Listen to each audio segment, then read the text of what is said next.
Hi Homeworthy, I'm Martina Casonato. Welcome to my home in London. Come on in.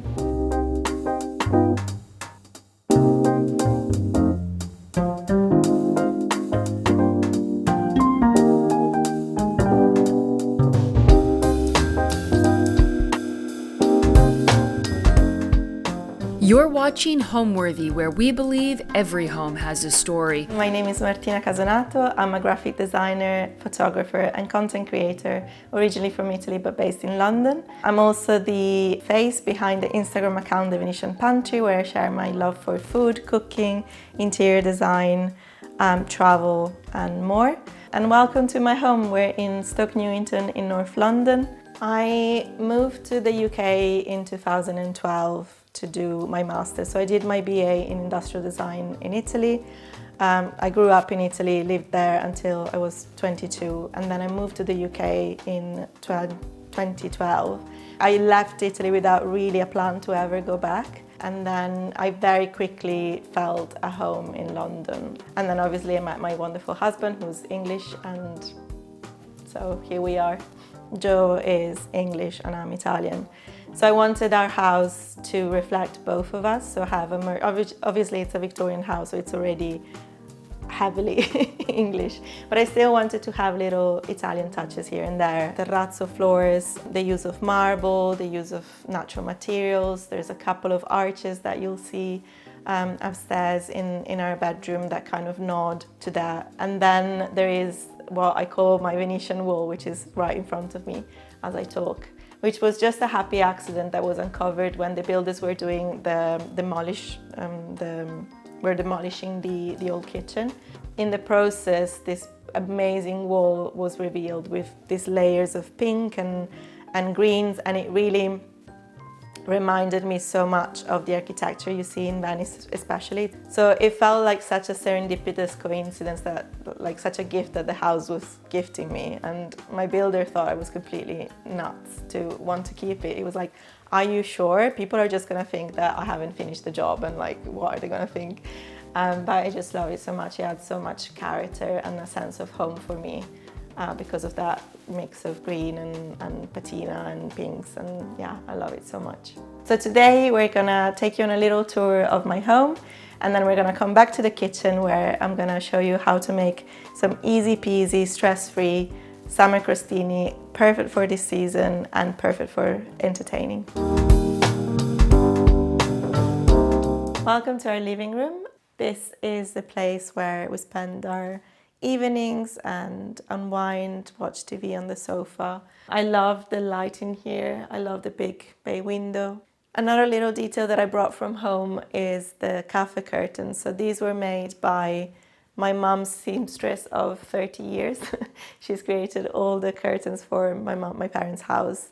And so she made these curtains for me, and I always get asked, where do you get the Café curtains? And also, where do you get the poles? Which are really clever because they just detach in a very clever way. So I always get asked where they're from, but unfortunately, unless you're prepared to go to Italy, I can't tell you where. I mean, I can, but yeah, they're a little touch of home. We just recently got this beautiful shady lady plant from a company called Plant Drop. And I think it just elevates the space so much. It creates so much height and accentuates the height actually of the space. This armchair is antique and sourced from an online company called Carthouse. Little stool is antique. This is a meditation bell. Over here we've got our sofa, which is from sofa.com. Really comfortable, really easy. The covers are washable linen. This piece is a painting from an English artist called Hannah Noble. It's just a celebration of my favorite color, olive green. And I think it just fits so well in this space, and it really helps with the serene atmosphere. These are hand dyed actually. And in the UK, they are from a company called LA Home. And then we've got some more marble accents in the shape of this really pretty lamp. and this table, which is from Gubi. It's an Italian company that I really love. Rug is washable and it's from Ruggable. Again, it's finding things that are beautiful but also really practical. I'd never want friends to be too careful or too worried about spilling things. So the sofa is washable, the rug is washable, is all fine.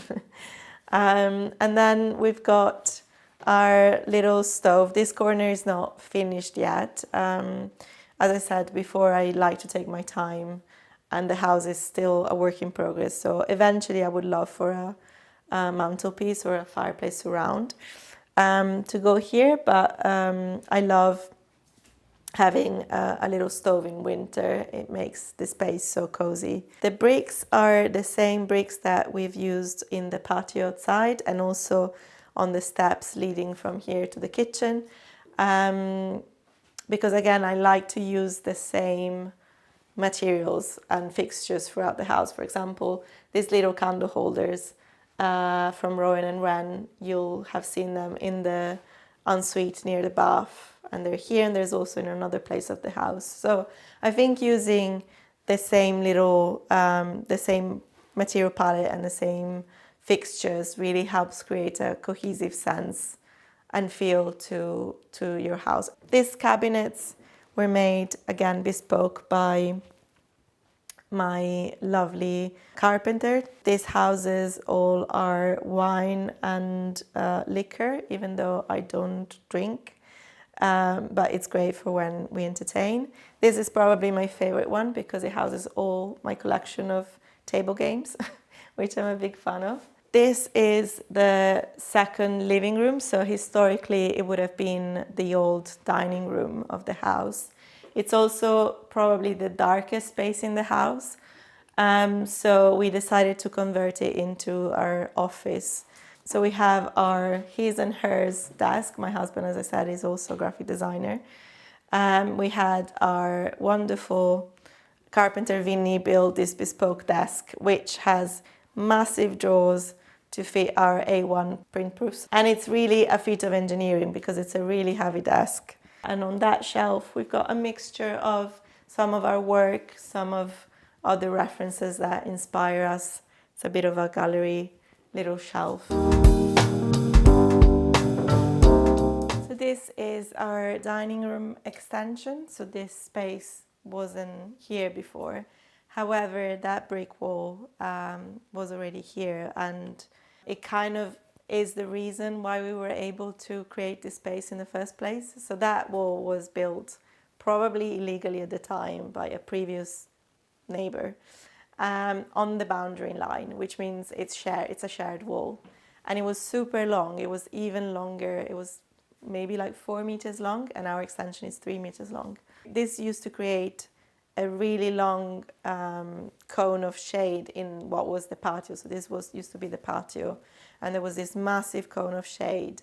Instead of being restricted by the fact that we had this wall, we decided to turn it around and use it as an opportunity to apply for a 3 meter partial width extension, which we probably wouldn't have been granted if it was a full extension or had the wall not been there. But because it was there and it was on the boundary line, we got granted the permission to build the dining room. We've got a ton of light in here. We've got 2 roof lights. We've got a massive picture window, this aluminum crystal doors opening into the patio.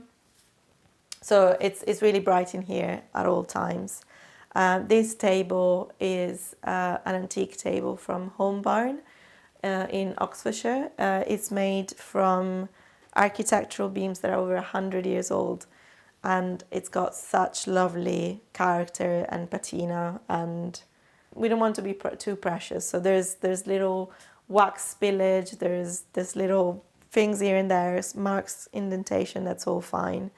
These chairs were another bargain. We found them at our local flea market here in Stokey. They were only £15 each. And I just love the color of the leather, this olive green, which is my favorite color. So they were a bargain, and I think they fit perfectly in this space. And that arrangement is something I did, I think 2 years ago. It started as a Christmas decoration, so it had a lot of pine and a lot of green. And then once Christmas passed, I just added eucalyptus and other bits and bobs, and slowly with time, the colors kind of blended into the bricks. It's quite magical how that happened. From the dining room, we then walk into the kitchen, and this is the Venetian corner I was talking about earlier. So this is where actually the kitchen used to end. So it used to be like this, and then doors into the patio here. And as we were uncovering, and as the builders were removing the ugly previous old kitchen, we uncovered this wall, and I just immediately fell in love because, as I said, it reminds me so much of the patina and the colors you see in Venice. So we decided to keep it, including this really old vent. And I just think it adds so much character and personality to the space.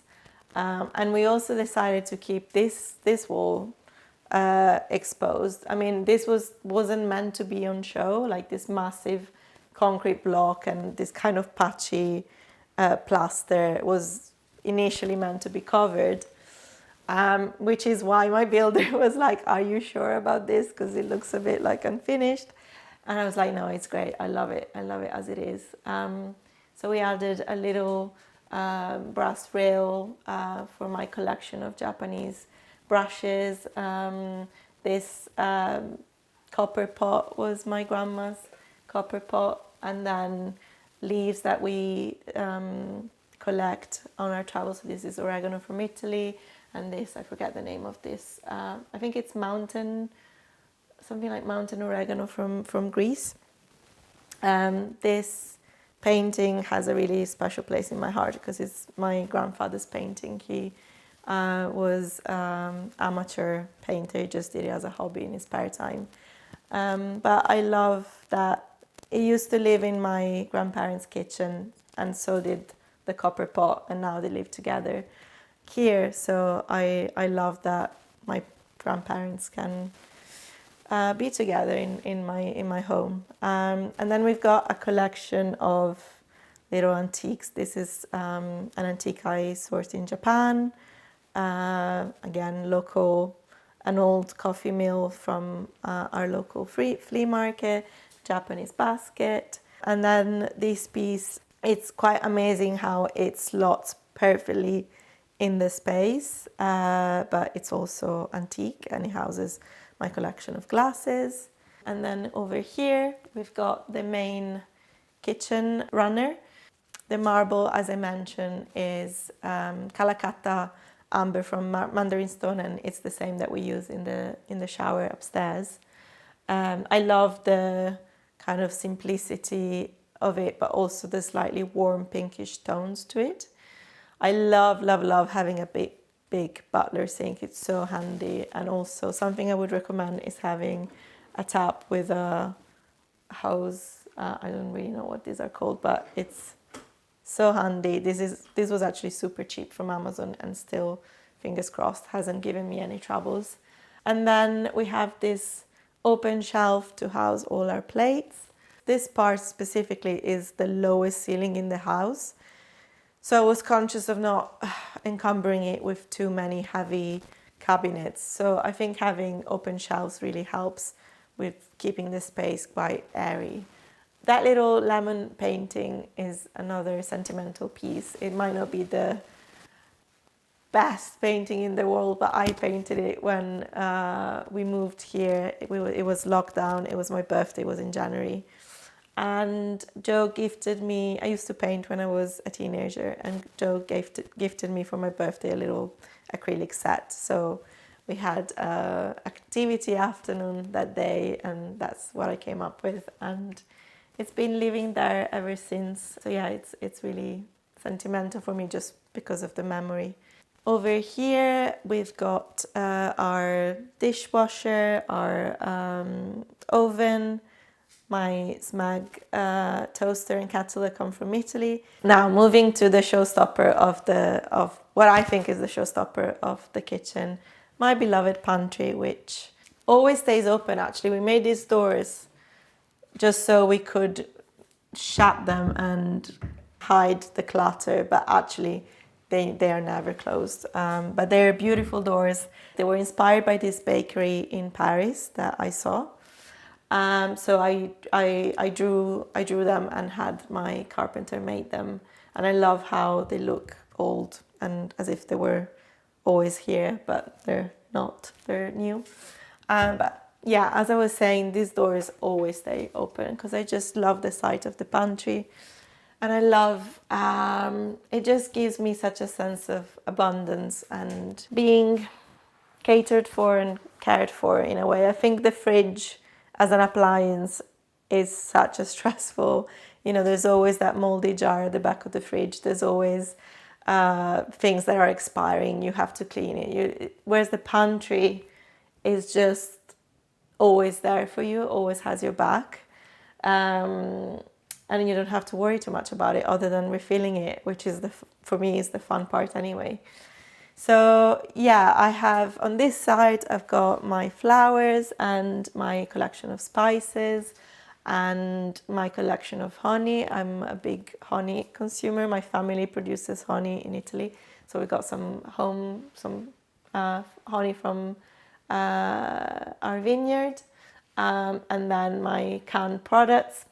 Over here we got all my pasta and rices and grains, nuts. This is the snack shelf, so we got nuts, biscuits, crackers, dates, my auntie's cookies from Italy. Just things that are easy to grab when people show up and you want to offer them something. And then over here we've got my collection of teas, and actually I have a bit of a problem, a bit of a unhealthy obsession with teas.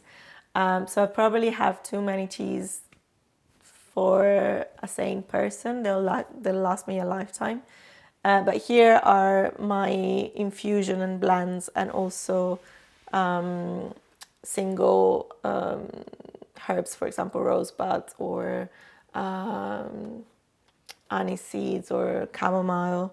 And then I've got more teas over there, and then I've got my Japanese/Korean tea selection over here, and then more teas inside behind the curtains, which are made by the same seamstress that did the Café curtains, so my Italian seamstress Giovanna. And these are great because they really do conceal all the mess inside the pantry. So all the unsightly, ugly boxes just go chucked behind the curtains. And then at the bottom, I've got my collection of cookbooks, even though I am more of an intuitive cook. I don't necessarily follow recipes a lot of the times, even though I probably should do more. But being a graphic designer, I just love them as objects, and I collect them as beautiful print objects. And I know if I need inspiration, it'll be there for me. So the pantry was the first thing we decided upon. The fact that I really wanted a pantry, we decided the position, and then kind of everything else flowed from here. So to me, it made absolute sense to have the island, which is my main prepping space, just facing the pantry, so I can easily and quickly access all the ingredients I need, all the spices, all the stuff that I need. And I think still to this day is probably one of the best decisions I've made layout wise, because it's more, or at least it used to be more common to find the island in a parallel configuration to the main kitchen runner. But having the pantry at my back, it just made perfect sense. And it also means that I can look out onto the dining room and the garden whilst I prepare food, rather than just facing a blank wall, which didn't make any sense to me. The island ends up not just being my main prep area, but also where guests always tend to gravitate towards. I just noticed that without me guiding them, they just tend to grab a seat by the island and we just have tea here. I think probably is the view on the pantry has such an appeal on people, so they just want to sit here and look at the pantry. So this side of the extension was used to be outdoor space, so you can still see the old house. We installed this beam to support the weight of the upstairs floor, and I decided to keep it exposed because, again, I didn't want, the ceiling is already quite low in the kitchen. I didn't want to make it even lower. I just painted it in this anthracite grey to match the crystal doors. So there's a kind of material connection there. The steel is all the same color. And then the initial plan for this space was to have very wide steps, and I had envisioned putting like a lemon tree because we got a massive skylight there. So I had this vision of like a mini orangery, and I thought, wouldn't it be nice to have the material mimic the outdoor space, because it was meant to be like green, a little green pocket within the house. We then ended up having this really useful storage space to house the boiler, and then all my cleaning products and Hoover are in there, which meant the width of the steps were reduced. There wasn't any room for my lemon tree anymore, but I still decided to keep the bricks, and I'm really glad I did. They still act as a connection between the inside and the outside, and also are the same bricks that we use in the fireplace in the living room, and just adds again a bit of interest and character to an otherwise passageway that would probably have been overlooked. Here we've got a little utility bathroom, which is actually, I think, a little jewel in this house and a little unexpected for such a small space. It's the only room in the house that doesn't have any windows. So I decided to embrace that and make it super cozy and warm. So I used plaster, the same lime wash paint that we used in the loft and in the kitchen, just a different color from Bowerk in this kind of plaster pink color. The taps are the cheapest trick we used in the house because they're just plumbing copper pipes that I think add a lot of charm and industrial charm. The inspiration actually behind that was from one of our local favorite restaurants called Jolene. They have a very similar vibe in their bathroom, and I kind of stole the idea from there. And then the sink is made of concrete from a company called Cast. It looks bespoke because it just fits the space perfectly, but it's actually off the shelf. And then we've got a composition from a super talented local florist called Emily from Design by Nature. She did a couple of, I bought a couple of her pieces from her. There's one on the kitchen island, there's one on our desk shelf, and this one was the first piece I commissioned to her to be bespoke. So it has the kind of pink and rusty colors that match the toilet. My favorite thing about my home is that it so completely reflects us. And I think it's such a privilege to be able to build something from scratch that completely represents you. We're so lucky that way. Everything, I mean, it's a bit like choosing your favorite child, but I think definitely the pantry was my dream come true. Before we moved here, in our one bed flat in Shoreditch, I had a proto pantry, I call it, like a beta version of the pantry, which was just some IKEA shelves with the jars on it. It was my biggest dream. I always say, give me a walk-in pantry any day over a walk-in wardrobe. So the pantry still is my absolute delight. I also really love our ensuite and our bedroom upstairs because it's so cozy, so relaxing. It's got great light because it's got windows on both sides. We've got this amazing big picture window that frames the beautiful tree that's at the back of the garden, which is one of the reasons I fell in love with the house. in the first place. So I would say these two, and funnily enough, they're the two areas that we renovated, so that we put more of our effort in. The loft and the kitchen are my two favorite parts of the house. So we're now in the loft. This is our bedroom and our ensuite. This floor didn't exist, so this is all completely new. I chose to use the same finishes to unify the two new areas of the house. So the kitchen and the loft have the same finishes, and then the rest of the house, the old part of the house, has the same paint colors. So there's only like 4 paint colors throughout the house.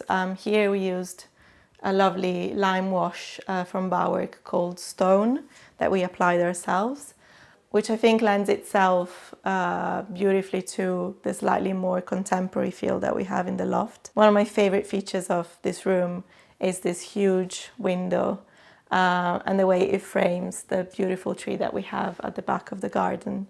So I would you'll find me reading or having a cup of tea and just spying on the neighbors and looking at my beloved tree. This bed has a bit of a story because it comes from Italy. It's a company called Gervasoni. We slept on the floor for a year when we moved in first. I'm a big fan of taking your time before you choose the right piece, rather than just rushing and getting everything you need done.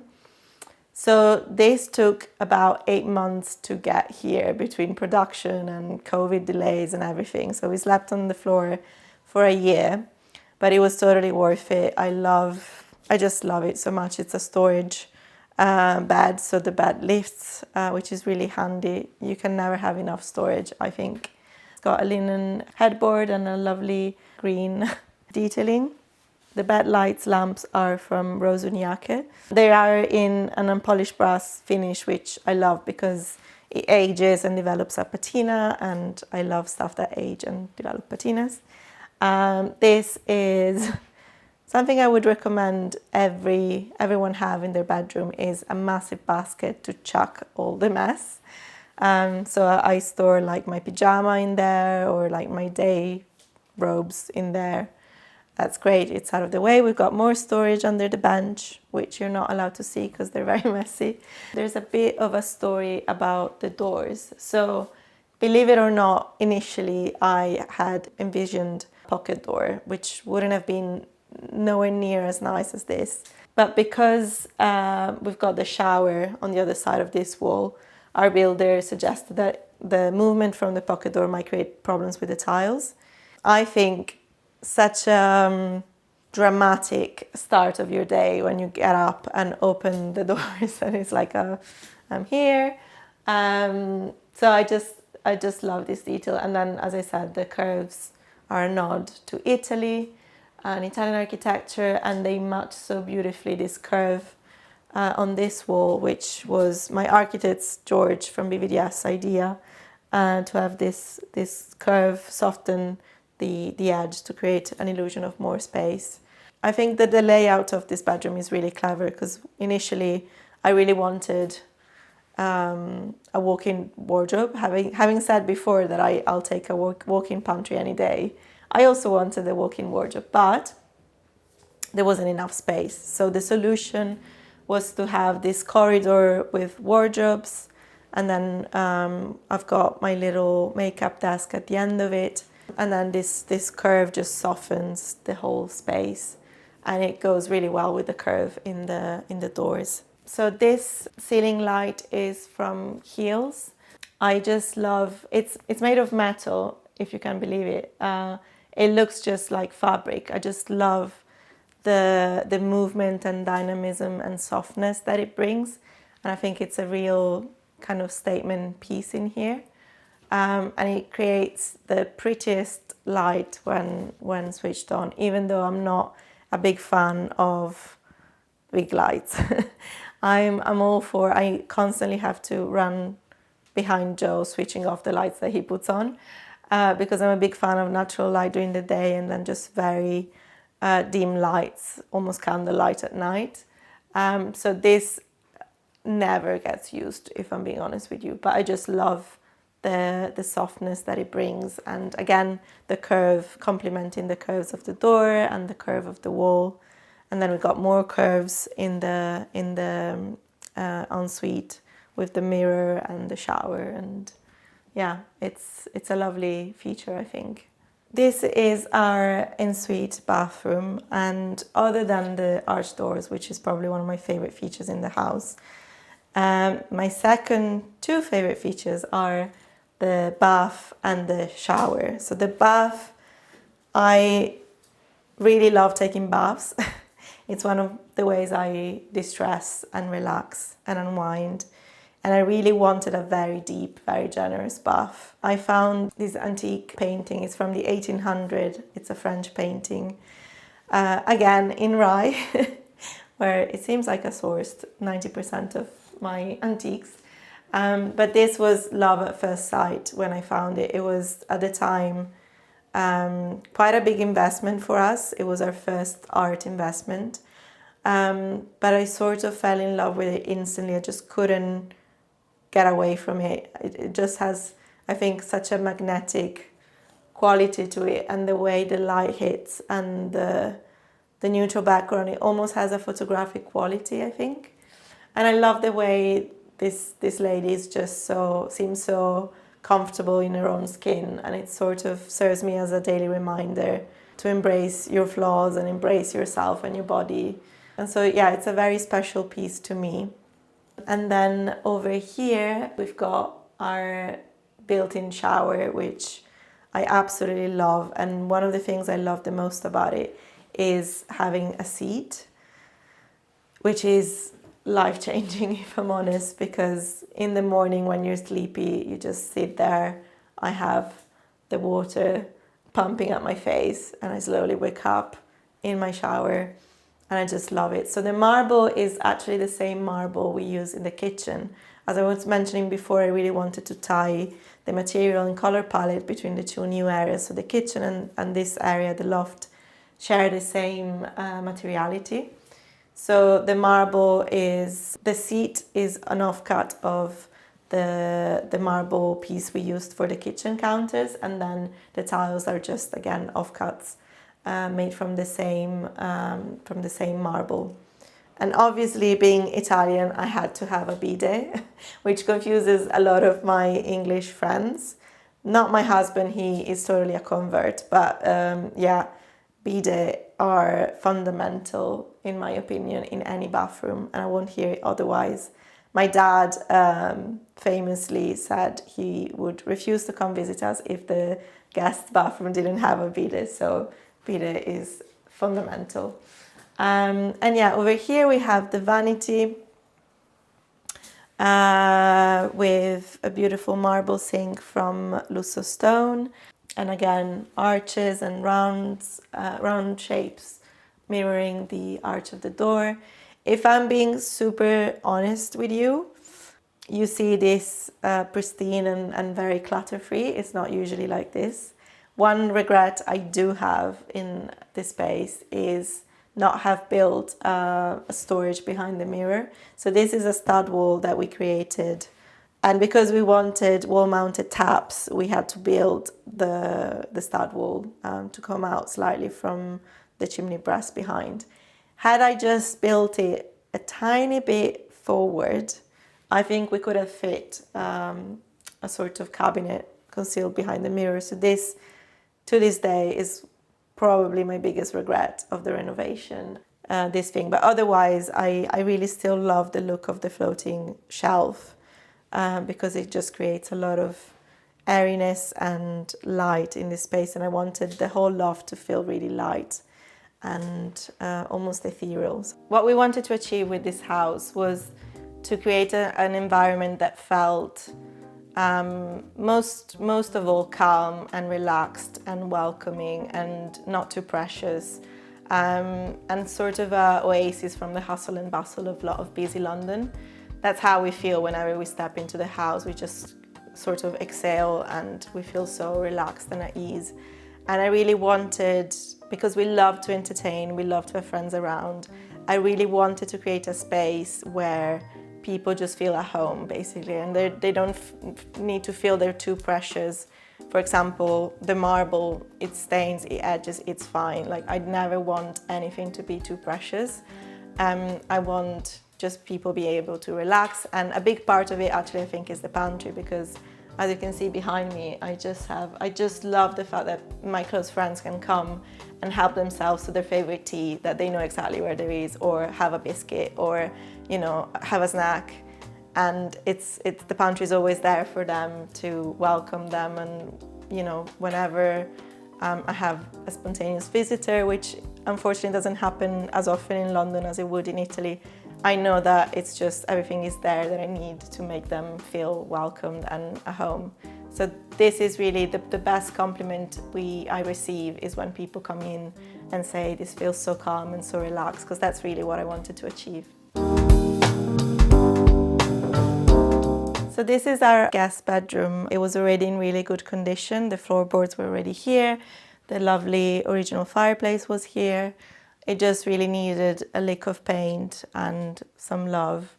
We added the wardrobes, which are actually just IKEA, but we've customized fronts that are lovely joiner made for us. So in terms of little objects, we've got a vintage tapestry that I sourced online.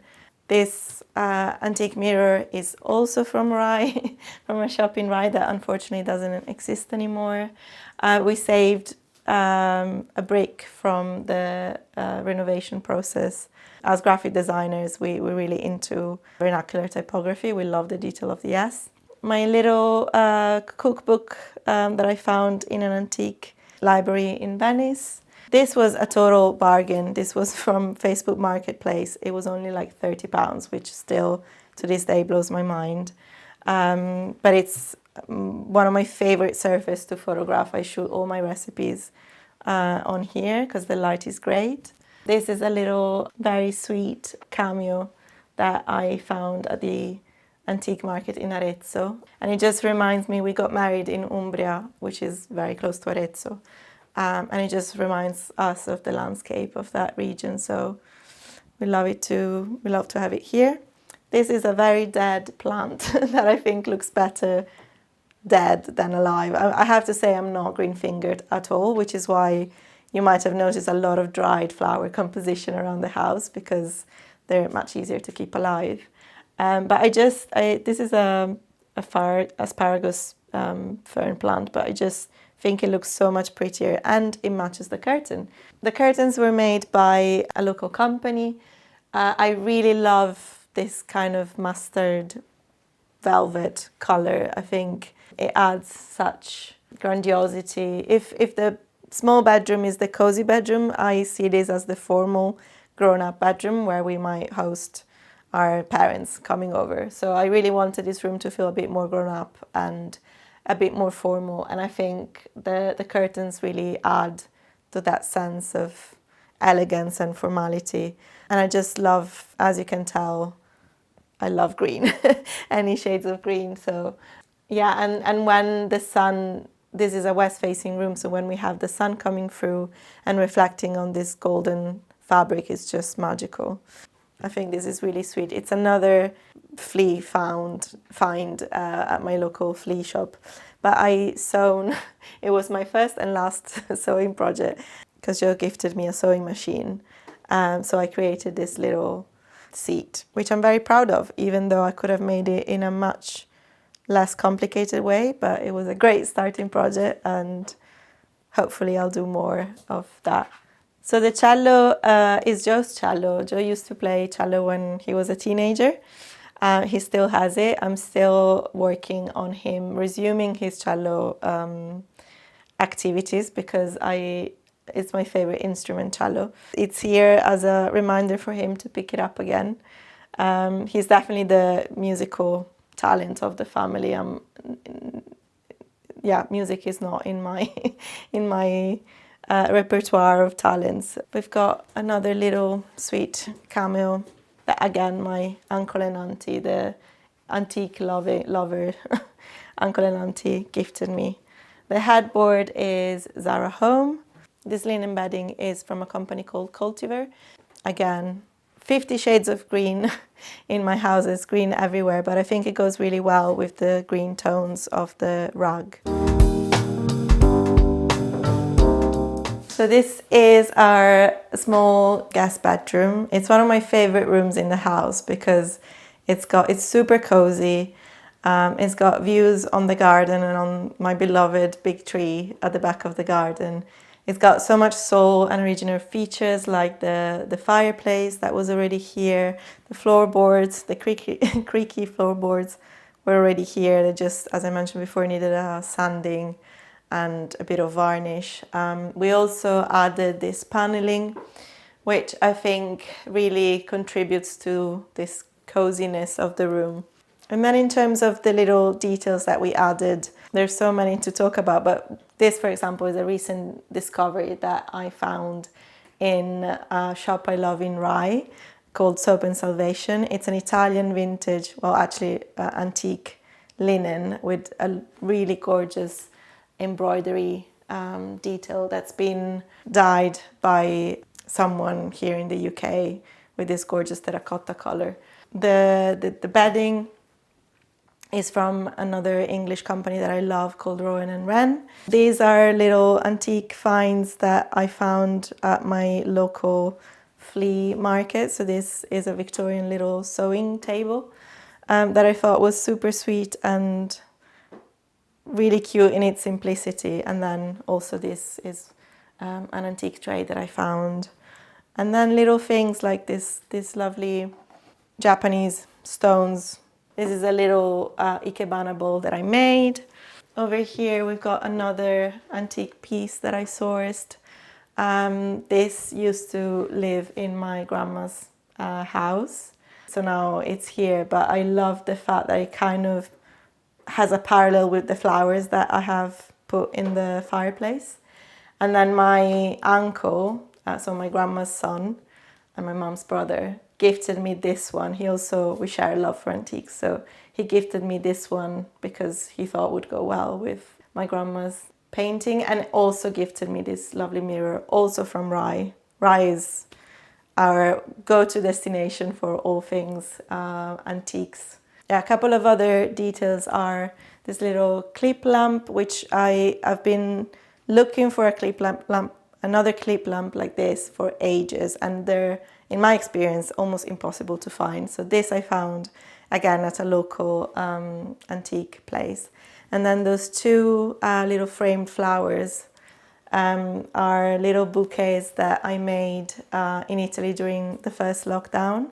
I'm really a firm believer that it's okay to mix and match pieces from different eras. Otherwise, I think, I love antiques, but I think if you stick to just one era, it kind of results being a bit pastiche. So, for example, in this room, we've got a mid-century flower pot lamp that has nothing to do with the Victorian little things that I've been collecting, but I think it works really well anyway. And yeah, as I said, I think it's absolutely fine. In fact, I prefer to mix and match modern with antique and to sort of make it your own and not make it feel like almost like a set of a period drama or something. So the Venetian Pantry, my Instagram account, was born really out of the desire to share our developing home with friends and family that couldn't come and visit us, because we finished the renovation during the pandemic and we actually moved in during the second lockdown. And so it was just born out of a desire to share the progress on the house with friends and family. But then it quickly kind of took a life of its own. I think the pandemic was a time when a lot of us were stuck at home 24/7. We were really hungry for inspiration on how to improve our homes. And so it grew quite quickly, and it sort of evolved into this space where I combine all my passions. So as I mentioned, I'm a graphic designer.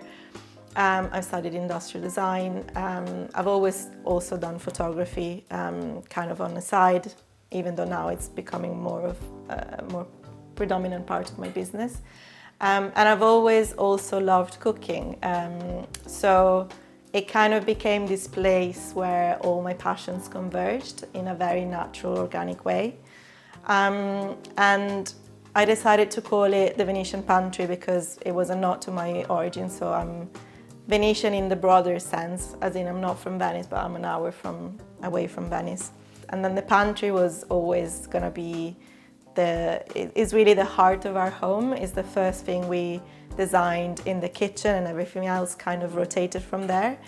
And it just gives me, it's as cliche as it sounds, it just gives me so much joy. So that was the choice behind the name. And then it kind of sort of evolved into a business, and it allows me to meet so many interesting people. I started a podcast that takes place in my dining room, where I cook for my guests, and we have conversation around their careers and the interesting lives they've led.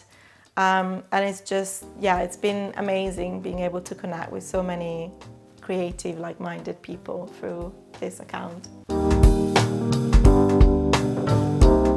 As it is a semi-sunny summer day in London, I thought we would make together my ricotta and courgettes crostini, which is one of my most popular recipes I've done so far on Instagram. It's one of those recipes that's very high reward with minimum effort, which is kind of sums up my cooking styles really. So what we need is some courgettes. I've got here some baby courgettes that are in season right now, super sweet and soft. Any courgette would work, but I would recommend, if you can, find the smaller ones. Then we need some ricotta. Good quality ricotta will go a long way. Because it's such a simple recipe with 3 ingredients, I think it's quite key that those ingredients are really good quality. We've got some olive oils, some lemon zest, and some honey and some mint, and that's it. So we start by cutting the courgettes. For this job, I use a mandolin. You could also use a potato peeler if you don't have a mandolin, or you could, if you're very good with your knives, you could cut it yourself. But what I would recommend is to try to have quite thin ribbons, like this kind of thinness. And the reason being is that once we pass them on the grill, they become super soft and super easy to assemble. You don't want a super thick, crunchy bite of courgette.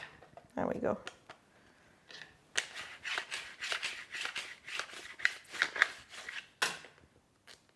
Okay. I always have a little pot for discarded bits and bobs. Don't throw them away, by the way. You can freeze them and then just add them to your stock. They make for great vegetable stock. So we got our courgette ribbons. I'm also gonna cut the bread, prep the bread. I've got a baguette. Again, any kind of bread would work really that you like. I just like the size of the baguette because it's a pretty self-contained bite. And I like to cut the bread at an angle, about maybe a centimeter thick, just like that. We've got our courgettes prepped, our bread is prepped. Let's just put it to the side for a moment. And let's focus on our ricotta. Now I've drained, it's quite important that you drain the ricotta. This one comes with a handy little basket that drains it for you. But you really want to remove any excess water from your ricotta. So I've got here 250 grams of ricotta. And then we're gonna take a lemon, unwaxed, my zester. If you don't have one of these, I really recommend a microplane zester. They're so good. I zest anything from, great. Lemon zest, parmigiano, makes super fluffy flakes of parmigiano, nutmeg, pretty much anything. So the zest of 1 lemon goes in there. So we've got our lemon zest. I'm just gonna add a couple of drops of lemon juice, not much. just maybe a quarter of a lemon worth of lemon juice. And then we take our whisk. This is the tricky part because it will stick, especially if it's good quality, it's quite thick, but you want to gently break it and then start whipping it to incorporate the zest and also make it airy and fluffy. So what I've learned from years of hosting is you want to try to make your life as easy as possible, either by doing a really simple recipe like the one I'm doing, maybe a little bit more of lemon will help it come looser. Either make something really simple like the one I'm doing, or prep as much as you can in advance. Maybe you can make the dessert in advance, especially when it's summer. You don't want to be faffing in the kitchen in the heat. So cold things like this are great. And yeah, prep as much in advance as you can. Keep it cool in summer with cold dishes, and keep it simple.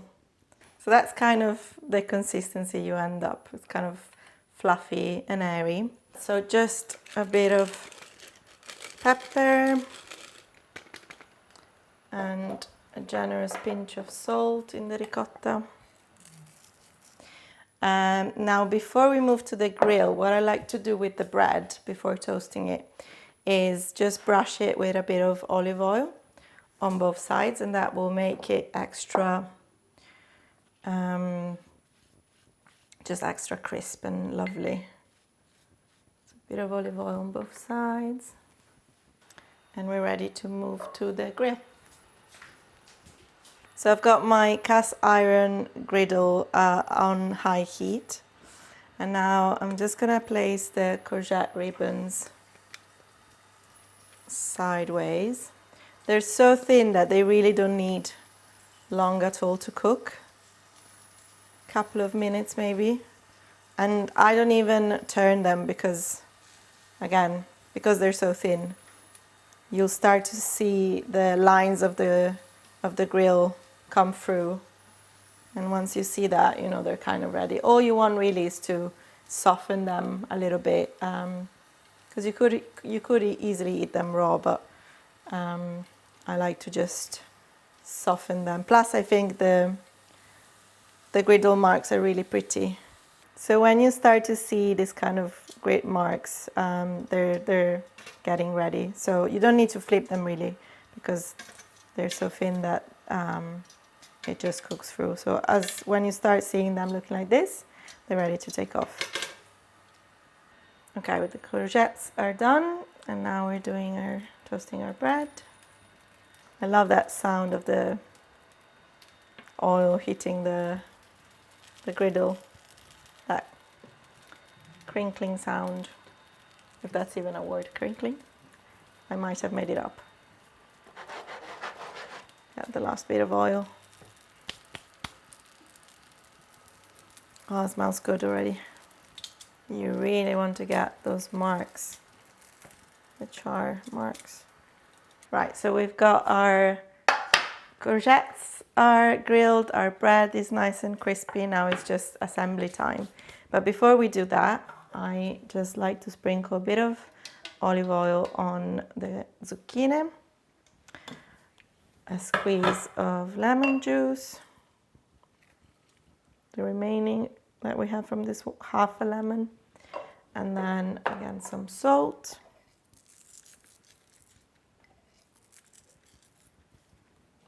And some pepper.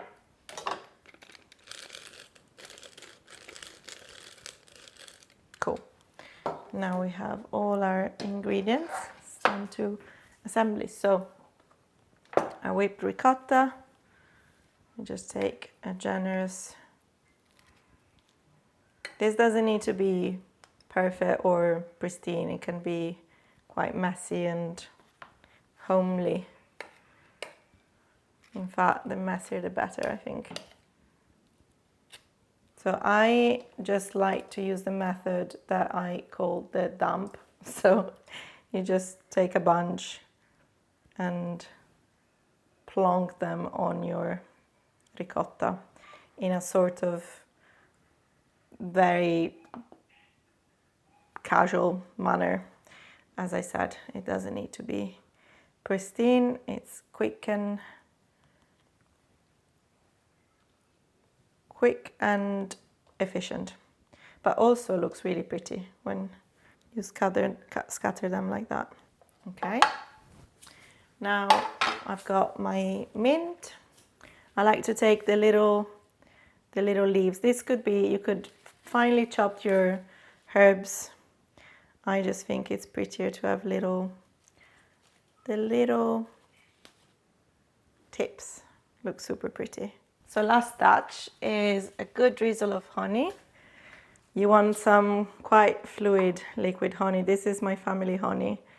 And it's acacia, but any kind of good kind of liquid honey will work. The weather is helping because it's hot, so it helps it stay quite loose. Just a generous drizzle all over.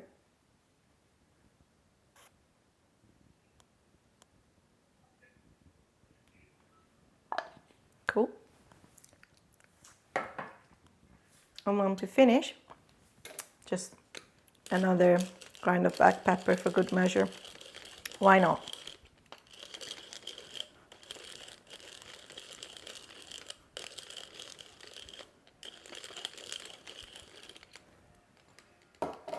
So here we have it, our summer crostini with whipped lemon ricotta and courgettes and mint. Right, let's try.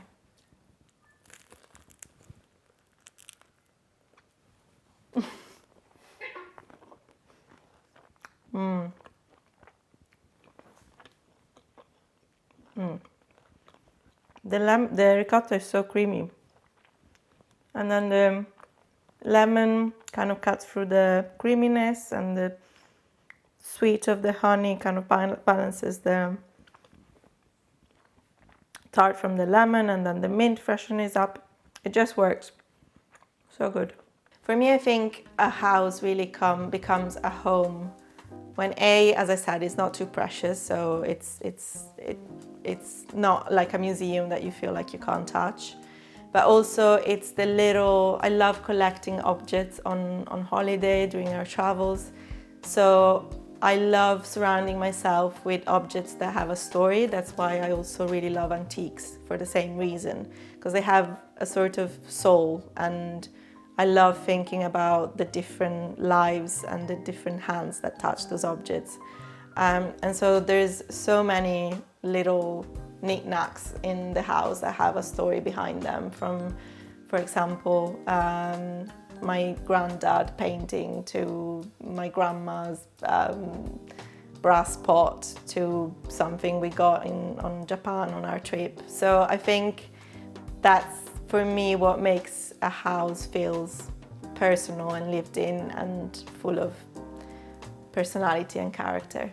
The word home to me just means the place where you can truly, utterly be yourself. It's where you come to retreat from the world, to relax, to share your space with the people you love.